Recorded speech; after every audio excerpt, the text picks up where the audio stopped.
You made a video you were sure was going to go viral, maybe even hit 1 million views. Now it's sitting there with 100 views, and you're starting to wonder if something's wrong with the algorithm, or worse, if YouTube just isn't for you. Maybe you've even started comparing yourself to the creators in your niche who seem to be blowing up with less effort than you're putting in. Like they know something you don't. Here's what you need to hear. Your video isn't bad, and the algorithm isn't against you. Check your analytics. YouTube is recommending your video.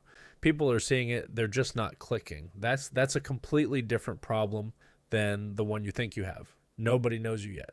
And you can't expect someone to click your video over one that already has 100,000 views sitting on it as proof that other creator has trust built in. No, you don't. Not yet. So your thumbnail is the only leverage you've got. It's the one thing standing between your video and 100 views forever. Now, there are a lot of methods you could follow to build a thumbnail, but I'm only covering one. If you want the others, tell me in the comments and I'll cover them next. In this video, I'm going to show you the exact process I use to build thumbnails that make it impossible to scroll past. All with free tools, Canva, and YouTube with your phone from anywhere in the world. So let's get into it. Now, before you even open Canva, there's a filter I run every thumbnail through. I call it the proof filter. This basically means you're not looking for a thumbnail you like. You're looking for one that's already proven it works. So here's how it actually goes. You open YouTube and search thumbnail designs or YouTube thumbnails, and then you start scrolling, but not for content. You're scrolling for two things only. First, age. You're looking for videos posted 2, maybe 3 years ago, not last week, because a thumbnail that's still getting clicks 2 years later didn't get lucky once. It held up.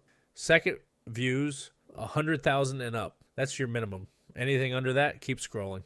And here's where most people mess this up. They find a thumbnail with the numbers and they screenshot it straight away. Don't. Look at it first. Some of these formats have been copied so many times they've basically stopped working. Everyone's seen them and everyone scrolls past them now. That's not proof. That's noise. What you actually want is the thumbnail that's proven but isn't everywhere yet. Unique enough that it still stands out. Once you find that one, screenshot it. Then head to Canva. Once you're in, if you don't have an account, make one. You don't need to pay for anything here. The free version does everything we need.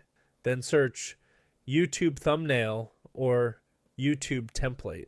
Pick literally any template. It doesn't matter which one. You're not using their design. You're using their canvas size. So quick pause. I've actually packed this whole process plus a few more methods I use into an ebook. Links in the description and pinned in the top comment.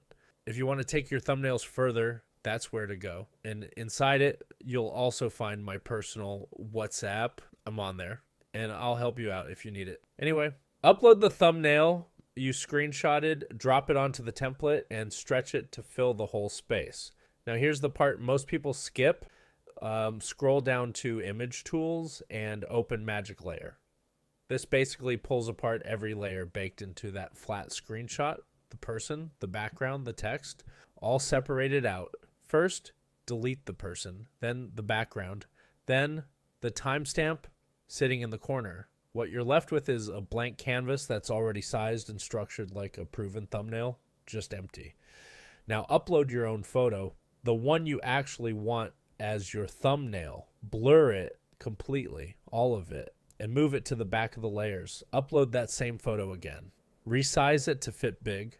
Run Magic Layer on it too, but this time you're keeping something. Pull out just you, the desk, the laptop, the mug. Everything else goes. Watch what happens. You've got your blurred photo sitting behind as the backdrop and the cutout of you sitting sharp on top of it. It's already starting to look like a real thumbnail. Last step.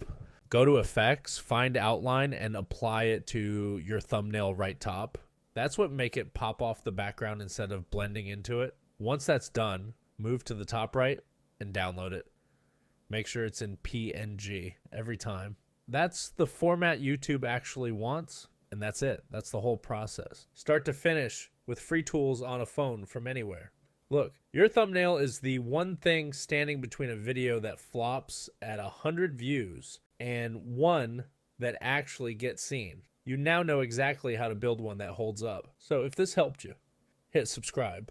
This channel's built around exactly this. Real, specific, no fluff ways to build thumbnails that work and scale a channel from zero. More of this is coming. All right, that's all I've got on this one. See you in the next one.